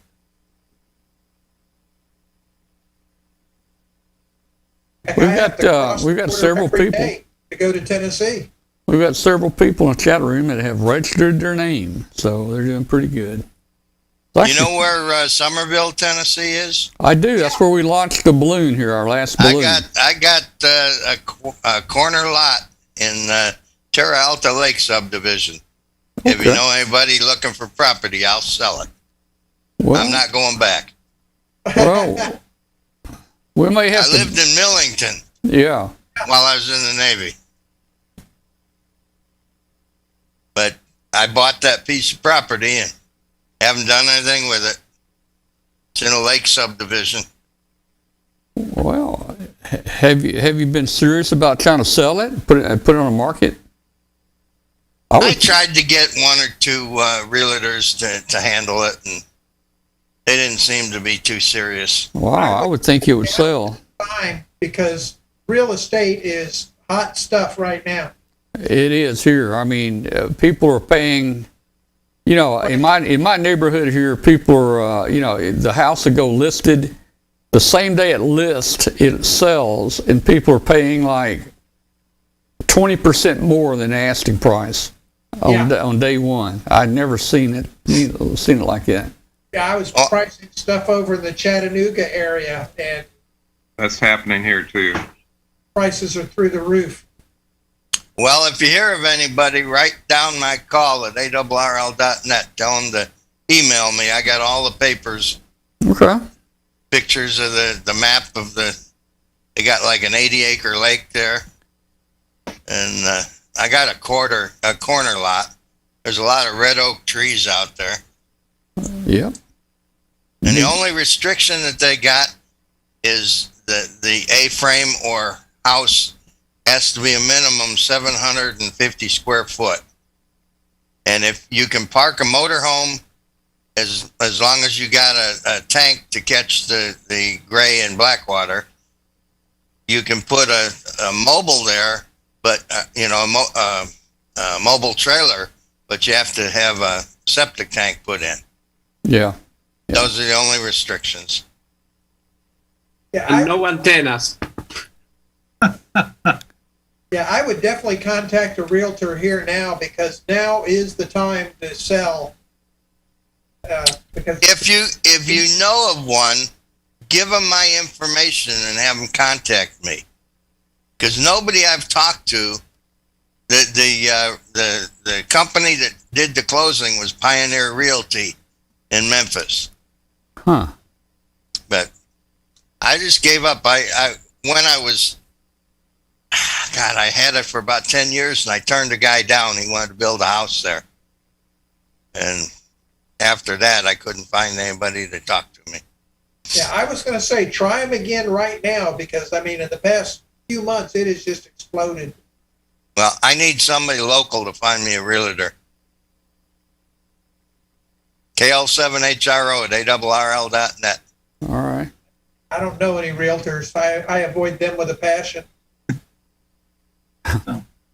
I was reading in the Wall Street Journal this morning. There's an article, Smartphone Component Gets Scarce. They're talking about the multi-layer ceramic capacitors, and two, Murata shut down the last week of August because of COVID, and then another one, Taiyo Yuden, also shut down. So there's going to be another shortage of capacitors right there. So, You know, that's something we don't hear much anymore about how much COVID is affecting the China folks and the manufacturing. So, and I think there was a reference to China as well, but those are the two Japanese, which do a majority, I think, of the capacitor manufacturing. That's kind of a big deal. Yeah. I mean, COVID's definitely ramping back up because where I work, they've gone back to 1 day a week on site for the majority of people, and the rest is work from home. I'm still on a 2 day a week, but that's because I'm new. I've been working from home for 14, 15 years. What's this W word you keep using? I'm retarded. I'm retarded. I mean retired. Well, I think years ago, when I was a kid, I didn't want to work, and I think I came to the conclusion that I was going to have to work, but I just want to do something that I enjoyed, and I think I've lived up to that over the years. So. Join Civil Air Patrol. You'll never have a spare moment. Here we say, live from your parents till your kids feed you. Yeah. There, I like that one. But, yeah, there's one problem with that.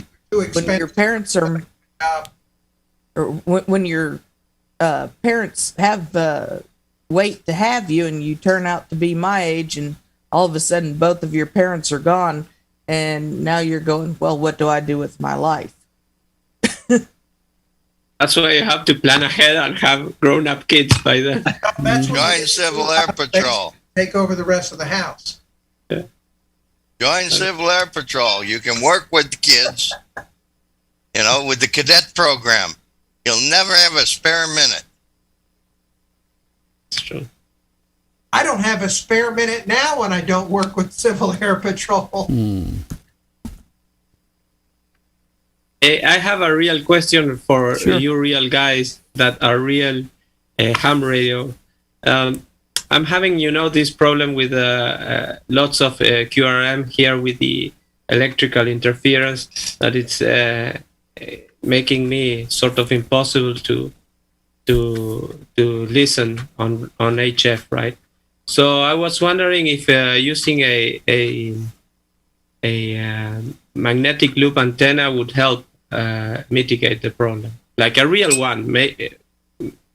Having a really good magnetic loop antenna would make things better, or just I don't Bill's bother got with the that. answer for you.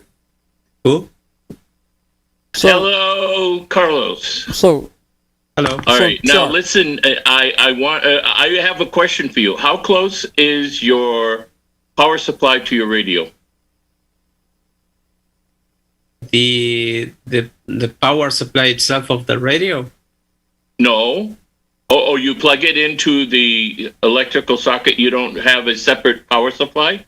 Yeah, it depends. I've tried many radios from the old Collins receivers, the 51. Yeah. There you go.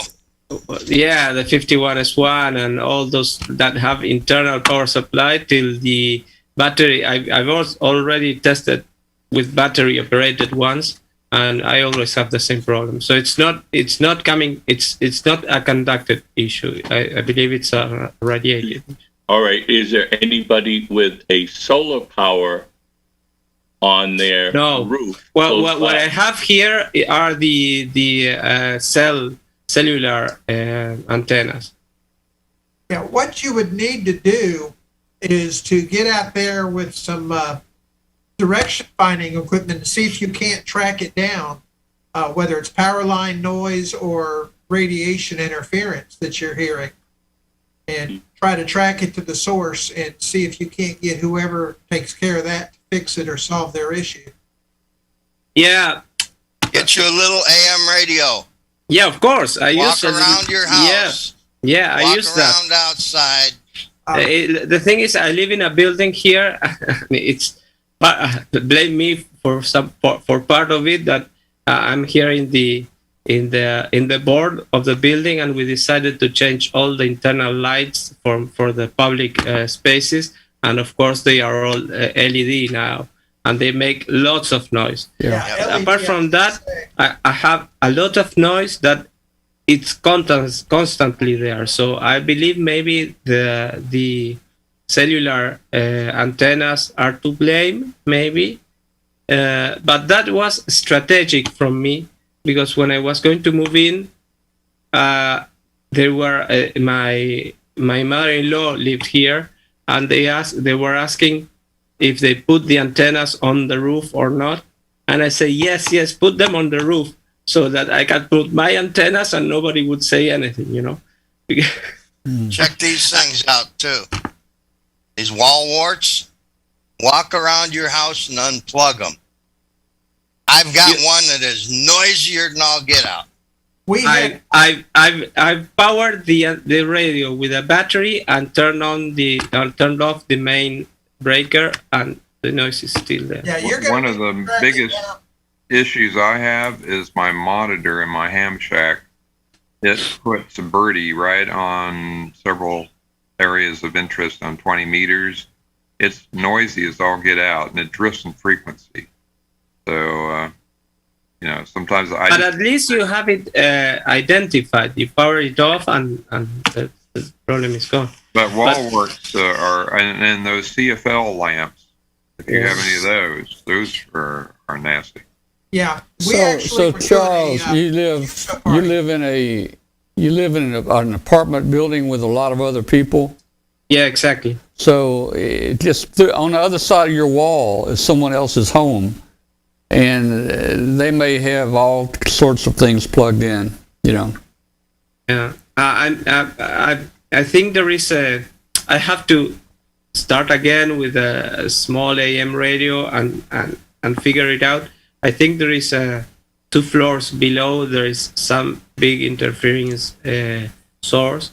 But back to the original question: will a magnetic loop antenna help, or just? I don't know. I'm not sure. It would be very selective. I mean, it would be very narrow-banded and selective, Yeah, and very directional, as I understand. Well, there's one other solution, Barb. Dennis has got some property for sale. Well, why don't you do this? Yeah, hey, Charlie. But I would need an American citizenship, Charlie, here's what you need to do: get your receiver. Come in through Mexico. Get your receiver and ask Alex, and then go cut the power off to the entire building. I've already done that. To the entire building? Yeah. And you're still getting it, okay? Yeah, partially. That's why I think it's the cellular antennas, because those have a huge UPS. Cellular, they're going to be up in the 900. Yeah, but he's talking about the UPS, like switching power supplies and stuff. Yeah, they have lots of big racks on the roof with a huge UPS and lots of equipment. It happened. I realized once that I was chasing some satellites once, and it was a really, really good pass. And I said, why is it that I cannot listen to the satellite? And I couldn't believe, and it was because I was very close to the cellular antennas racks, and then I realized I moved away and perfectly. So they are a big source of interference, I know.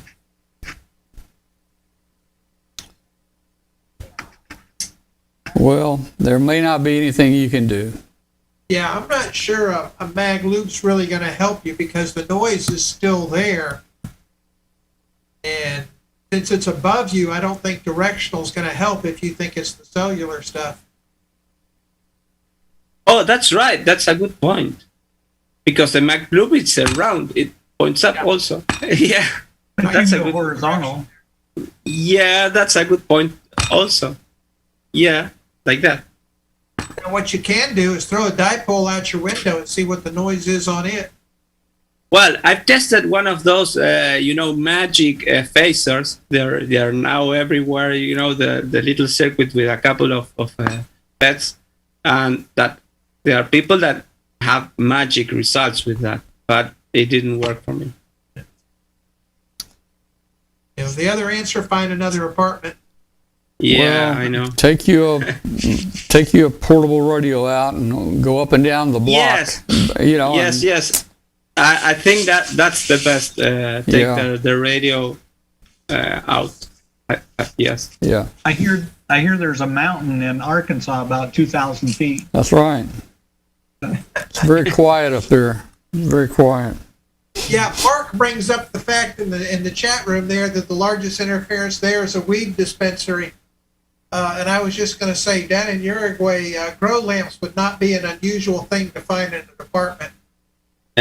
Not in an apartment. It's perfectly legal, but you have to have it in a defined place, and which is a registered place. Yeah, but see, the key word you said there is legal. Yeah, it's legal. Yeah. Oh boy. Never mind. All right, hey, let me make an announcement real quick. You're listening to Amateur Radio Roundtable. It's a show about ham radio, amateur radio, and you're listening on WBCQ on 7490 kilohertz. If you're listening to the show, we're glad to have you. Send us an email to tom@w5kub.com, tom@w5kub.com. Tell us where you are, and we'll see, and send us a signal report. And tune back in next week. We'd love to have you. That's one of the cool things about the new job is I get to sleep in Wednesday mornings.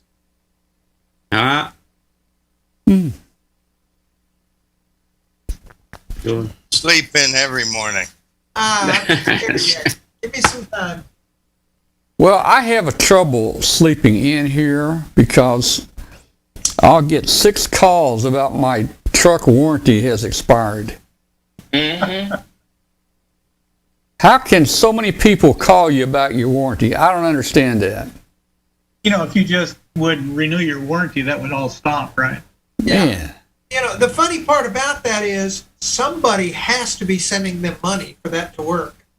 It must be a lot of different companies trying the gimmick because I get all kinds of people calling me. We were just going over your records and we noticed that your truck, warranty has expired, or. But 90% of that, Tom, is a scam. They want your credit card numbers, your bank account. Oh yeah, of course. Stuff like that. Yeah. Oh yeah. Yeah. With that T-Mobile breach, last month or earlier this month, my scam calls have increased significantly. And because I'm a T-Mobile customer, I'm sure I was part of that 50 million, right? We've got our phone here on. There's a deal called No More Robo, and you can sign up for that. It's free. It's on the internet, and you put your phone number in it. And anytime a number has been designated as a spam number, it will block that call from coming in. Our phone will ring, maybe one ring, and then that's it. That's we've got that too with our charter Spectre here. Yeah. The robocalls still keep coming through, and Yeah. I haven't seen where that one call has worked in quite a while now. Yeah. But somebody's making some money off of it if they keep doing it. Yeah, because they try your same local numbers that you think are from your local area. Now, hey, WB8 IOL has got an interesting take here. We could start making robocalls saying that your HF transceiver warranty has expired.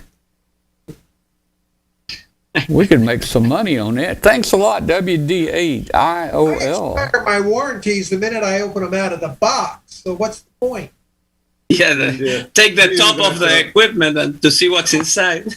I'm modifying it before it even gets power on it. Yeah, exactly. I've even signed up for the government's no call list for cell phones. Or On that list, I still get calls. Doesn't work. Doesn't work. Well, you Write could down always, all the numbers on all the guys that call, all those robocalls, and then call them back at dinner time. Yeah, when you call them back, though, you'll get it. It's a non-working number. Yeah, the numbers don't work most of the time. Most of them are in India or somewhere. You can Spoofing. always. Else.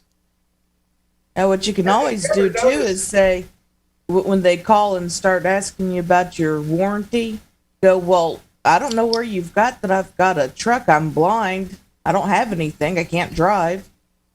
So might as well remove me from your list if you actually get a person on the other end. They're all come My down by answer, I don't computers. like to say, hold on, let me go get my credit card and put the phone down. Well, when they call me, and tell me my computer is putting out a virus on the network and they're monitoring it, I ask them which one. Yeah. Which one? I've got 10 computers. Which one? Then they can't tell me, and then they tell me to do all the stuff, and I try to string them out as long as I can. Maybe 30 minutes, or press this key and press that key, and I said, well, which machine? And then they say, well, it's on Windows 10. I said, well, that's funny. I only run Linux here, or I always come up with some story. Yeah. And they call my dad and they say, Mr. Brown, do you have Windows? And he says, yes, I have 27 of them. Yeah. And they says, no, Mr. Brown, computer. He says, oh, you sell computerized Windows? I really want some of those. Yeah. Keep leading them on and says, I need them cleaned. And they eventually hang up, but he keeps them going for a while. They rarely call him back. I try to tell him, I go back to him and say, well, I'm winning a free TV. Great. And they say, no, I'm not doing TVs. No. I said, are you sure? I want a free TV, and I just keep going with them like that. Yeah. They just give up and hang up. And there's some really efficient ones too, where they call you and tell you, some legal deal, you're in some kind of legal trouble, and your name's on the list. They're gonna come get you. Press 0 now to talk to somebody, and send us money, and I usually they usually get mad. They usually get mad at me and hang up after a few minutes. They tell you the law enforcement is going to come and get you. I said, well, since I'm retired law enforcement, I say, okay, yeah, I'll wait for you. Yeah. So they called up my dad once, and they said, basically, they wanted to sell him aluminum siding. And he goes, oh, that sounds interesting. And he had them talking about all the advantages of new aluminum siding and the different colors he could get, the fact that they were going to last 20 years. He says, yeah, I think I'm real interested in that. And the guy's getting his order book out. He's about to type in information. But I have two questions. Now, he's been on the phone with him for about 20 minutes now. He says, how do you put it on top of a brick house? And do you think my landlord would be interested? It'd be okay with it. Yeah. But he keeps them going for a while. He has time to spare. They don't call him back.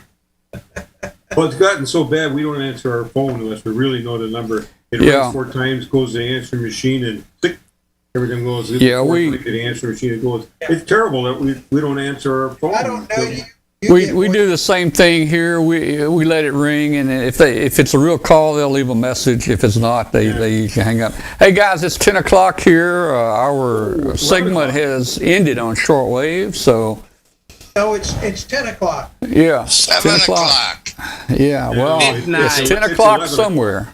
It's 10 o'clock somewhere. I think this goes back to that 24-hour UTC time thing. That's right. Yeah, I was watching that there is I was looking that there is another the software for a clock with a Raspberry Pi, and there is a really nice clock to put on a TV screen. Yeah. For a ham clock for ham radio. It'll look just like that. It's actually 2,300 hours right now. Yeah. It's 1909. 0 hours. 2304. Actually, it's 0303. Well, it's 0 hours his local time. Mine says 0301. Yeah, I My got atomic clock. my Geochron says 0303, but I don't know. Somebody's wrong somewhere. It's time to call in tonight, or it is officially after 11 o'clock tonight. There you go. Yeah. I'm going to head out. See you all later. GPS. Out. Until next week. Good night. Guys. Good night, guys. I'm gonna go. I'm gonna go get me a snack and maybe chill out for a while. I gotta get the show. I'm gonna actually fix my dinner. Good night, everybody. 7-3, everybody. Everybody in the chat room, thank you for watching tonight. We'll see you next week. All right. Cheers. Bye bye. Uh-huh.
So you're saying I can ask this cat any question? The cat is connected to the computer.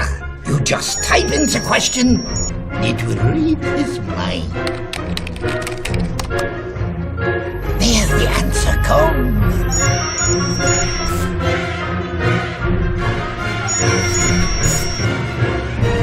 You're the man! I've been looking for this for weeks.